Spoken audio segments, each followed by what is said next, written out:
Hi guys, welcome back to my channel. ಎಲ್ಲರೂ ಹೇಗಿದ್ದೀರಾ? ಚೆನ್ನಾಗಿದ್ದೀರಾ? ನಾನು ಇವತ್ತೊಂದು ಸಿಂಪಲ್ ಆಗಿರೋಂಥ ರೆಸಿಪಿನ ತೋರಿಸ್ತಾ ಇದ್ದೀನಿ. ಬಾಳೆಹಣ್ಣಿನ ರಸಾಯನ. ಸಾಮಾನ್ಯವಾಗಿ ನೀವು ದೋಸೆ ಜೊತೆ ಚಟ್ನಿನ ಸಾಂಬಾರನ್ನ ಎಲ್ಲ ಹಾಕ್ಕೊಂಡು ತಿಂತಾ ಇರ್ತೀರಲ್ವ.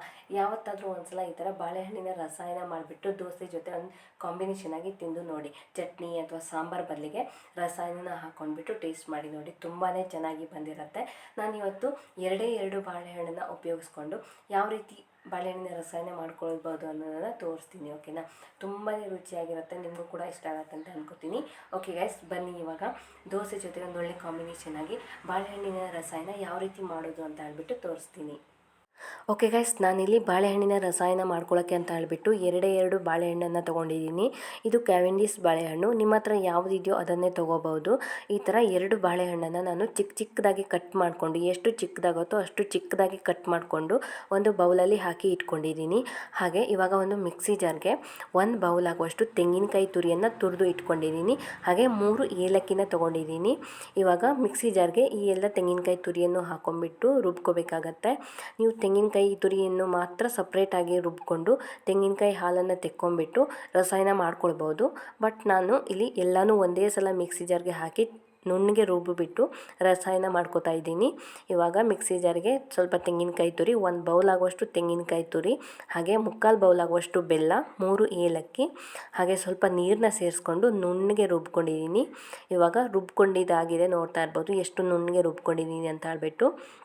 ಇವಾಗ ಇದನ್ನು ಇನ್ನೊಂದು ಪಾತ್ರೆಗೆ ಹಾಕೋತೀನಿ. ನೋಡ್ತಾ ಇರ್ಬೋದು ಎಷ್ಟು ತಿಕ್ಕಾಗಿ ನುಣ್ಣಗೆ ರುಬ್ಕೊಂಡಿದ್ದೀನಿ ಅಂತ ಹೇಳ್ಬಿಟ್ಟು. ತುಂಬಾ ಚೆನ್ನಾಗಿ ಬಂದಿರುತ್ತೆ ಈ ಥರ ಮಾಡಿಕೊಂಡ್ರೆ.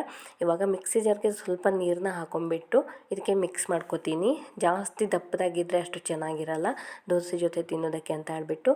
ಇವಾಗ ಚಿಕ್ಕದಾಗಿ ಕಟ್ ಮಾಡ್ಕೊಂಡಿರುವಂಥ ಬಾಳೆಹಣ್ಣನ್ನು ನಾನು ಇದಕ್ಕೆ ಸೇರಿಸ್ಕೋತೀನಿ. ಎಷ್ಟು ಚಿಕ್ಕದಾಗುತ್ತೋ ಅಷ್ಟು ಚಿಕ್ಕದಾಗಿ ಕಟ್ ಮಾಡ್ಕೊಳ್ಳಿ. ದೋಸೆ ಜೊತೆ ತಿನ್ನಬೇಕಾದ್ರೆ ತುಂಬಾ ಚೆನ್ನಾಗಿರುತ್ತೆ.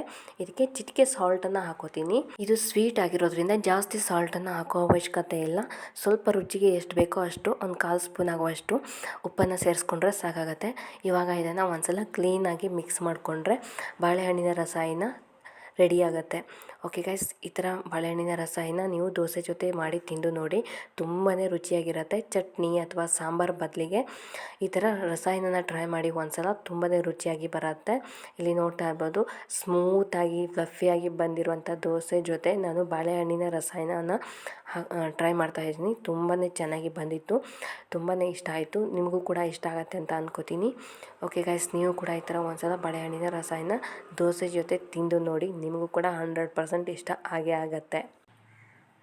ಓಕೆ ಗೈಸ್, ನೋಡಿರಲ್ವ ಯಾವ ರೀತಿ ಬಾಳೆಹಣ್ಣಿನ ರಸಾಯನವನ್ನು ಸಿಂಪಲ್ಲಾಗಿ ಎಷ್ಟು ಕ್ವಿಕ್ಕಾಗಿ ಮಾಡ್ಕೊಳ್ಬೋದು ಅಂತ ಹೇಳ್ಬಿಟ್ಟು. ದೋಸೆ ಜೊತೆ ಅಂತೂ ಒಂದೊಳ್ಳೆ ಕಾಂಬಿನೇಷನ್, ತುಂಬಾ ಚೆನ್ನಾಗಿರುತ್ತೆ ದೋಸೆ ಜೊತೆ ತಿನ್ನೋದಕ್ಕೆ. ನೀವು ಕೂಡ ಟ್ರೈ ಮಾಡಿ, ನಿಮಗೂ ಕೂಡ ಇಷ್ಟ ಆಗುತ್ತೆ ಅಂತ ಅನ್ಕೋತೀನಿ. ಓಕೆ ಗೈಸ್, ನಿಮಗೆ ಈ ವಿಡಿಯೋ ಇಷ್ಟ ಆಗಿದ್ದರೆ ಒಂದು ಲೈಕ್ ಮಾಡಿ, ಕಮೆಂಟ್ ಮಾಡಿ, ಶೇರ್ ಮಾಡಿ, ಹಾಗೆ ನನ್ನ ಚಾನಲ್ನ ಸಬ್ಸ್ಕ್ರೈಬ್ ಮಾಡಿಕೊಂಡು ನನಗೆ ಸಪೋರ್ಟ್ ಮಾಡಿ ಅಂತ ಹೇಳ್ತಾ ನೆಕ್ಸ್ಟ್ ವಿಡಿಯೋದಲ್ಲಿ ನಾನು ಮತ್ತೆ ಸಿಗ್ತೀನಿ. ಬಾಯ್.